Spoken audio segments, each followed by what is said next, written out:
कांग्रेस के लोग तब भी कह रहे थे, आज भी पप्पू जिनके दिमाग में क्या है मालूम नहीं, लेकिन कह रहा है ये जब कोरोना आया तो ताली बजा के थाली बजा रहे थे। बाबू ताली और थाली तो बजा रहे थे, तेरी भी जान बचाई, तूने भी रात की 12 बजे बाद जाके इंजेक्शन लगाया था, आज हम पे आरोप लगा रहा है। अरे हमारे तो रोम रोम में राम समाये हैं, अगर सोने भी जाए तो कहते कहां जा रहे हैं, आराम करने जा रहे हैं। लेकिन ये कांग्रेस के लोग पता नहीं राम जी से क्या दुश्मनी रखते हैं। राम मंदिर के पहले आप सबसे पूछा, इनने वहां कोर्ट में रंग लगाए, जब मंदिर का भूमि पूजन होने लगा तो मुस्लिम समाज के लोगों जिनने आपत्ति ली वो भी लड्डू बांटते दिखे, अगर नहीं दिखे तो कांग्रेस वाले जनता तुम्हारा हिसाब चुकता करेगी। आए प्रत्याशी, उससे कहना भाई वोट तो बाद में, तू अयोध्या में गया था, तेरा फोटो लाके बता दे, तेरे को वोट दे देंगे, हम सारे पाप माफ कर देंगे। रोहतक लोकसभा के आज के चुनाव के दौर में अभी थोड़ी देर पहले जिनने अपना भाषण दिया, आपके अपने लोकप्रिय प्रत्याशी, 4 बार पहले आपने आशीर्वाद जिनको दिया, ऐसे डॉक्टर अरविंद शर्मा जी, उनका अभिनंदन करो, अपने तरफ से तालियां बजा करके स्वागत करें अपने। फिर एक बार 5वीं बार आपका आशीर्वाद मिलेगा। नाम तो इतने सारे लिखे और मैं वैसे ही विलंब से आया हूं, लेकिन मैं मान के चलता हूं कि आप सब, मैं जिस कारण से समय पे आने वाला था, थोड़ा विलंब से आया तो हाथ जोड़ के माफी चाहता हूं। मैं बाय रोड आपसे मिलने चला आया हूं, क्योंकि हेलीकॉप्टर का पुर्जा थोड़ा एंड टाइम पे दगा दे गया। तब दगा दे जाए तो ऐसे हेलीकॉप्टर तो आप सब पे ऊपर से वार करके फेंक दे। हमने कहा बाय रोड निकल चलो, अपने लोगों से मिलना, आपका प्रेम ज्यादा बड़ा है। आने जाने के साधन की व्यवस्था तो बहाने होते हैं। मैं जिस जमीन पर बात कर रहा हूं, मुझे इस बात की प्रसन्नता है कि जहां खड़े होकर के बात की जा रही वो हरियाणा, जिसका नाम ही बाकी देश के राज्यों की तुलना में अलग हट करके है, हरि का निवास अर्थात हरियाणा। आप सौभाग्यशाली, भगवान कृष्ण की धरती पर अपने अपने ढंग से जीवन यापन कर रहे हैं। मैं सौभाग्य की बात मानता हूं। आज के इस दौर में और ज्यादा मजा बढ़ जाता है जब मुझे यहाँ के स्थान के बारे में बताया गया कि जहां आकर के हमको सभा करना है। मैं इसका इतिहास देख रहा था कि इसका इतिहास क्या है, तो मुझे बताया गया कि पूरे देश के अंदर बहुत कम जगह ऐसी होगी जहां से घर घर से कोई न कोई रणबांकुरा अपनी सीमा पे ड्यूटी कर रहा है, अपनी छाती को देश की सीमा के आगे खड़ा होकर के दुश्मन की गोलियों से मुकाबला करने के लिए प्रतियोगिता करता है। दुश्मन की गोली में दम है कि हमारी छाती में दम है। ये इतिहास बनाने वाली धरती है। ये वीरों की, महावीरों की, परमात्मा की दया से कई कारणों से इस स्थान का विशेष महत्व है। और एक बार नहीं, जब भी मौका पड़ा, हमको मालूम है कि भगवान कृष्ण के जीवन की लीलाओं के बहुत सारे अलग अलग रहस्य हैं। जीवन में उनके अपने जब से जन्म नहीं हुआ उसके पहले से कठिनाई क्या होती है, परेशानियां क्या होती है, कोई किसी से सीखे ना सीखे, लेकिन भगवान कृष्ण के माता पिता के समय से, जिनके परिवार में भगवान के पैदा होने के पहले 1 2 नहीं 6 6 7 7 भाई बहनों को मरना पड़े, जिनके जीवन काल में भगवान ने वो तो देखा नहीं, लेकिन जिनके माता पिता को जेल भी जाना पड़े, लेकिन वो सारी कठिनाई के बाद भी जब बच्चा पैदा होता है और पैदा होने के बाद जीवन में जब से उनने कदम बढ़ाया, कष्ट कितने होते, माता पिता को जेल जाना पड़े, ये नंद बाबा यशोदा के आ जाए तो माँ का दूध के साथ साथ पूतना का जहर भी तैयार था। संसार कितना कठिन है, ये भगवान कृष्ण से सीखने वाली बात। कहां कहां कठिनाइयां है। बचपन में माँ के दूध में तो कोई जहर नहीं पिला सकता ना, लेकिन भगवान ने अपने जीवन में ऐसे संघर्षों से ही कदम बढ़ाया। तो ये वीर बाकुरों का वंश कहां से चालू होता है। कठिनाई तो फूल समझ करके अपने पास रख लेते हैं। एक बार हो जाए, 2 बार हो जाए, भगवान का जीवन तो आप देखो कि कष्ट कितने होते हैं। कभी पूतना को मार दे तो बकासुर बगला रूप में आके भगवान को मारने आ जाए, फिर उसको मार दो तो धेनासुर गाय रूप में मारने आ जाए।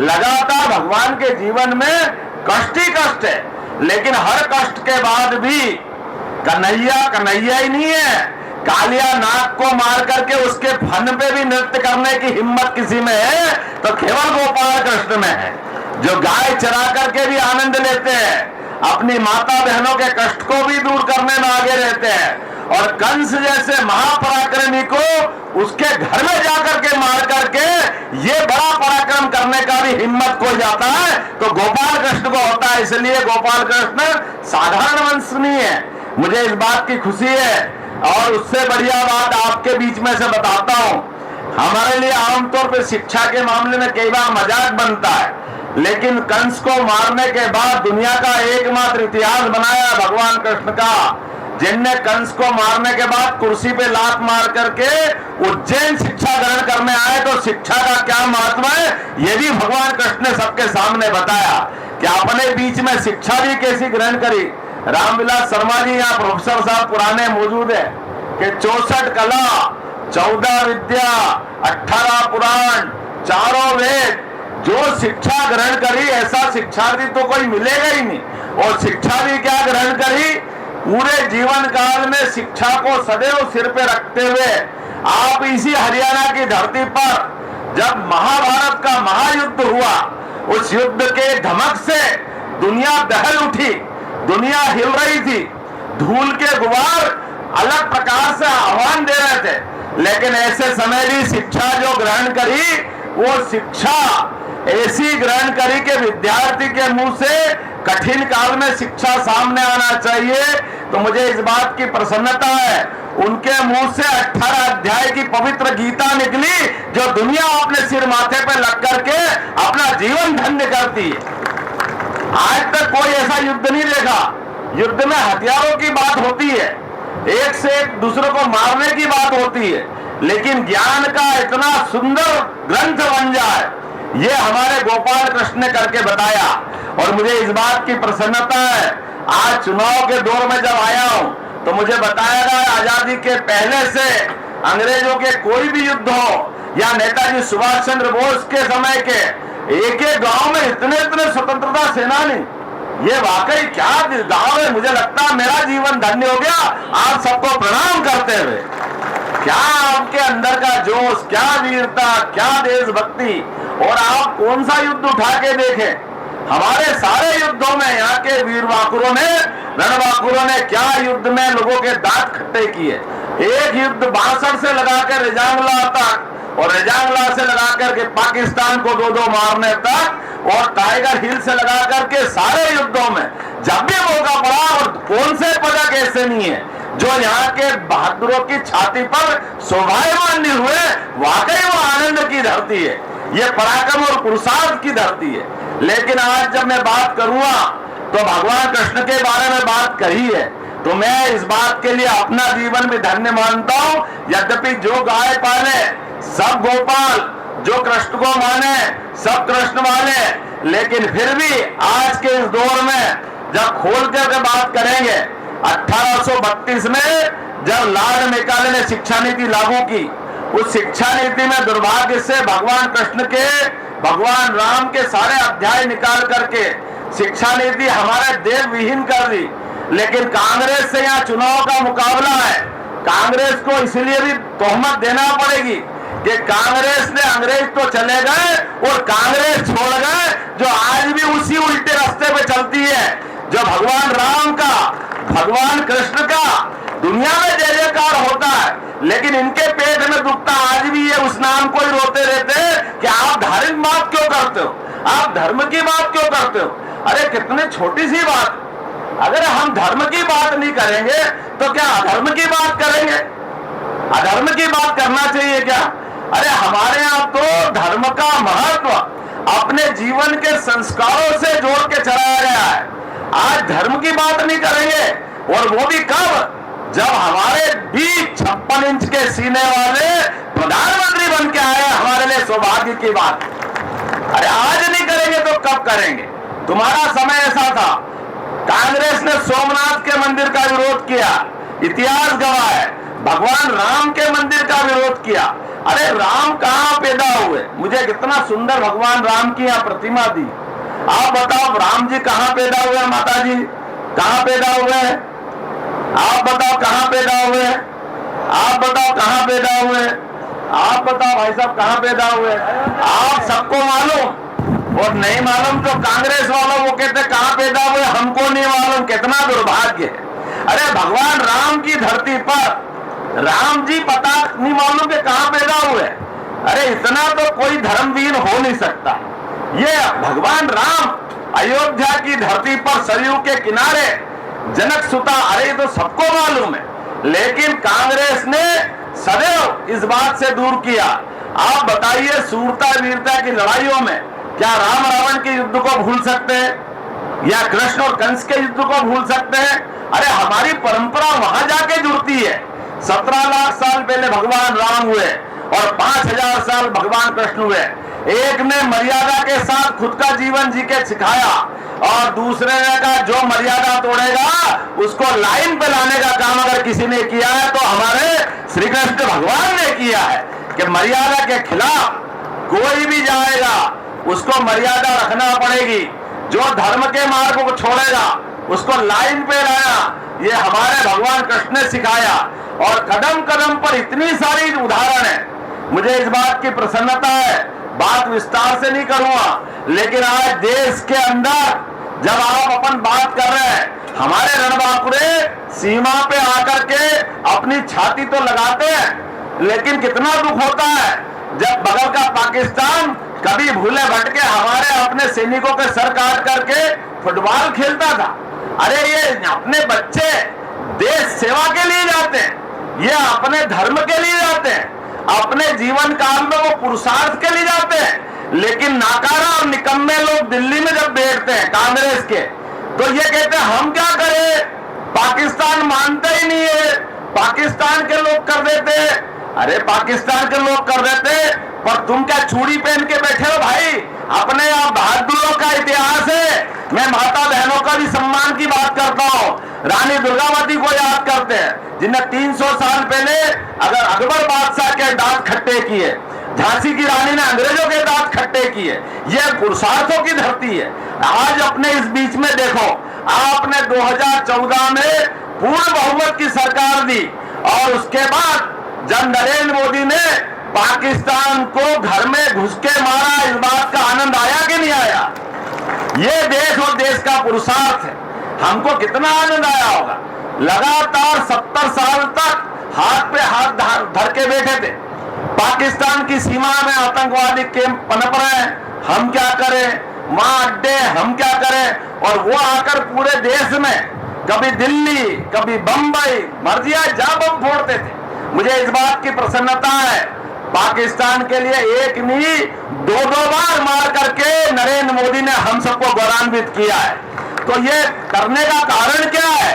ये सीमा पे बैठे हुए जवान की तरह ऐसी की ऐसी सेना के जवान के नाते से वो प्रधानमंत्री के रूप में इस देश का मान सम्मान बढ़ा रहा है। तो हमारा 2014 का वोट देना सार्थक हुआ कि नहीं हुआ? आप बताइए, हुआ कि नहीं हुआ? आप आओ 2019 का, 2019 में फिर वोट दिया और मुझे इस बात की प्रसन्नता है कि 2019 के वोट में पूरा देश अपनी तरफ देख रहा था, दुनिया देख रही। कोविड का खराब समय याद करो आपका अपने जीवन में। आप बताओ किन किन को टीका लगा है कोविड के समय? हाथ खड़े करके बता देना आपने, खाली हाथ खड़े करो माता बहनों सहित। सबकी जान अगर बची है तो ये यशस्वी प्रधानमंत्री नरेंद्र मोदी के कारण बची। ताली बजा करके अपना अभिनंदन करें उनका। हम इतने इस देश के अंदर असहाय थे, पुरानी सरकार होती तो पता ही नहीं चलता दुनिया में क्या हो जाता। लेकिन आज पूरे देश की जान बचाई और जो गरीब आदमी घर में थे, ऐसे 80 करोड़ लोगों के लिए घर में गेहूं, चावल, दाल सारा प्रबंध उनका घर में कराया और सबके लिए। लेकिन कांग्रेस के लोग तब भी कह रहे थे, आज भी पप्पू जिनके दिमाग में क्या है मालूम नहीं, लेकिन कह रहा है ये जब कोरोना आया तो ताली बजा के थाली बजा रहे थे। बाबू ताली और थाली तो बजाए रहे थे, तेरी भी जान बचाई, तूने भी रात की 12 बजे बाद जाके इंजेक्शन लगाया था, आज हम पे आरोप लगा रहा है। अपने पिताजी, उनके माताजी, उनके पिताजी, वो पूरी लंबी लाइन है कांग्रेस वालों को। 60 साल तक तुमने राज किया लेकिन देश को असहाय छोड़ा। अरे हमको तो आनंद कब आता है जब ये अपने इस गांव में तो खोल के बात कर ही सकता हूं, जब अमेरिका का राष्ट्रपति आता है और अमेरिका का राष्ट्रपति को क्या भेंट दे, पहले देते थे ताजमहल, कोई टूटी फूटी कोई चीज। आज मुझे अपने को खुशी होती है कि पवित्र गीता से बढ़कर के क्या भेंट हो सकती है, ये गीता का ज्ञान हम उनको देते। ये हमारा 5000 साल पुराना गौरवशाली इतिहास आ जाता है, ये आनंद में डूबते हैं। और जब आज अयोध्या में भगवान राम मुस्कुरा रहे हैं, 5 साल का दिया गया वोट आनंद में आया कि नहीं आया? जो 75 साल में नहीं हुआ वो 5 साल में हो गया। कोर्ट का फैसला भी हुआ जोरदार तालियां कोर्ट के लिए बजाइए। और भूमि पूजन भी हो गया, लोकार्पण भी हो गया मंदिर का। आपके आसपास ये कांग्रेस के आदमी आए कभी वोट मांगने तो उससे कहना भाई हमसे तो वोट बाद में लेना। हमने दुनिया में सबको मालूम है यहाँ किसी से भी शुरुआत होती तो राम राम करके शुरुआत होती है, होती कि नहीं होती है? अनजान आदमी से भी मिलो तो जयराम जी करते हैं। अरे हमारे तो रोम रोम में राम समाये हुए, अगर सोने भी जाए तो कहते कहां जा रहे हैं? आराम करने जा रहे हैं। लेकिन ये कांग्रेस के लोग पता नहीं राम जी से क्या दुश्मनी रखते हैं। राम मंदिर के पहले आप सबसे पूछा, इनने वहां कोर्ट में अड़ंगे लगाए। जब मंदिर का भूमि पूजन होने लगा तो मुस्लिम समाज के लोगों जिनने आपत्ति ली वो भी लड्डू बांटते दिखे, अगर नहीं दिखे तो कांग्रेस वाले। और आज तक भी 22 जनवरी को धूमधाम से भगवान का गर्भगृह में प्रवेश हो गया। बोला जय जय श्री राम। पूरा देश आनंद में डूबा। जो गए उनने वहां आनंद मनाए, जो नहीं गए वो घर के आगे दीपक जला रहे थे, मिठाई बांट रहे थे, आनंद में डूबे। लेकिन किसी के छाती पे सांप लौट रहा था वो कांग्रेस वाले थे, जिनको ये सुहाया नहीं। भगवान राम ने किसका क्या बिगाड़ा? लेकिन ये कह रहे हम नहीं मानते। वो जब अब बन गया मंदिर तो आपसे छिपे छिपे कहते हाँ हमारे भी राम, हमारे भी राम, हमारे भी राम। आओ बेटा तुम्हारे राम। अरे तुमने तो हरामीपन करा था, तुमने कहा राम को याद करा था। जनता तुम्हारा हिसाब चुकता करेगी। आए प्रत्याशी, उससे कहना भाई वोट तो बाद में, तू अयोध्या में गया था तेरा फोटो लाके बता दे, तेरे को वोट दे देंगे, हम सारे पाप माफ कर देंगे। तुम राम के नहीं, जो राम का नहीं वो किसी राम का नहीं। आप सबकी आवाज आ रही है, जो राम का नहीं, राम का नहीं। इसीलिए तो फिर केरी जनता। आज तो हमारे बीच आनंद आया भगवान राम का। मैं उज्जैन से आता हूं, आप तो इतनी बड़ी आबादी में हो, आप सबको निमंत्रण देता हूं। आप हमारे बीच में, ये मैं मुख्यमंत्री बना, ये सांसद बने, विधायक बने, हमारे परिवार में कोई परिवार के अंदर विधायक, मंत्री, सांसद नहीं है। ये केवल कांग्रेस और उनकी पार्टी के सारे लोगों के अंदर ही है। पूरा लोकतंत्र एक एक परिवार के अंदर हो गया। मंत्री बनना चाहिए तो उसी खानदान में से बनना चाहिए, उनके परिवार में से सांसद बनना चाहिए। अरे इसलिए चंद्रशेखर आजाद, भगत सिंह, सारे क्रांतिकारी ने अपना शहीद नहीं हुए कि इस देश के अंदर ये दुर्भाग्य का मौका है। आप बताओ मौका पड़े तो आप में से कोई सांसद बन सकता कि नहीं बन सकता है? आप बताओ आप में से कोई मंत्री बन सकता कि नहीं बन सकता है? अगर ये बनाने की हिम्मत किसी में है, वो एकमात्र पार्टी है भारतीय जनता पार्टी, जो ये मौका देती है। और मुझे खुशी है मैं आपके बीच का हूं। मुझे आज मुख्यमंत्री बनाया तो एकमात्र पार्टी भारतीय जनता पार्टी, जिसके कारण से आज आपके बीच बोलने का मौका मिला है। और सच्चे अर्थों में क्या हरियाणा, क्या मध्य प्रदेश, क्या छत्तीसगढ़, पूरे देश के अंदर जो कहा गया सबका साथ सबका विकास, ये बोलने के लिए नहीं है, करके दिखाने के लिए। इसलिए भगवान राम मुस्कुरा रहा है। महाकाल महाराज ने महालोक बना दिया। बोले महाकाल महाराज की। आप आके जाके तो देखो कितना आनंद आता है। भगवान महाकाल की अलग लीलाओं के वर्णन वहां मिलते हैं। तो जब महाकाल के महालोक में आनंद आ गया, भगवान राम में आनंद आ गया, तो अब तो जमुना जी वाले ने क्या बिगाड़ा है? कृष्ण कन्हैया बुला रहा कि नहीं बुला रहा है? आप अपने सबको, आपने पिछली बार जब वोट दिए तो 75,000 की लीड थी, आपकी बार तो जमुना जी वाले कृष्ण कन्हैया लाल की। आप जितने यहाँ हैं एक एक याद रखना, कोई छूटना नहीं चाहिए, सबके वोट पड़ना चाहिए, क्योंकि ये कन्हैया के मुस्कुराने का समय है। अपने स्थान पे खड़े हो जाओ। और आप सबको उज्जैन निमंत्रण देता हूँ, चित्रकूट निमंत्रण देता हूँ, पूरे प्रदेश में आओ, आनंद मनाओ। वोट देने के बाद भारी वोट से भाई अरविंद शर्मा जी को जिताओ और आनंद के साथ अगले बार मटकी फोड़ने जमुना जी के किनारे ही चलेंगे। तो बोलो गोपाल कृष्ण भगवान की जय। जिताएंगे ना? 25 तारीख को वोट देंगे, इधर वाले भी देंगे, इधर वाले भी देंगे। इधर आपने वोट दिया तो जैसे बिजली के बल्ब को दबाओ तो बल्ब चालू नहीं होता है, बटन दबाओ तो बल्ब चालू होता है। इधर आपने बटन दबाया हमारे अरविंद शर्मा जी का, इधर कमल का फूल खिला तो उधर मोदी जी की सरकार बनी। तो आपकी बार आपकी बार फिर एक बार मोदी सरकार, फिर एक बार मोदी सरकार। ऐसा बोलो भारत माता की जय, भारत माता की जय, गोपाल कृष्ण भगवान की जय, प्रभु रामचंद्र जी महाराज की जय। बहुत बहुत धन्यवाद। भारत माता की जय।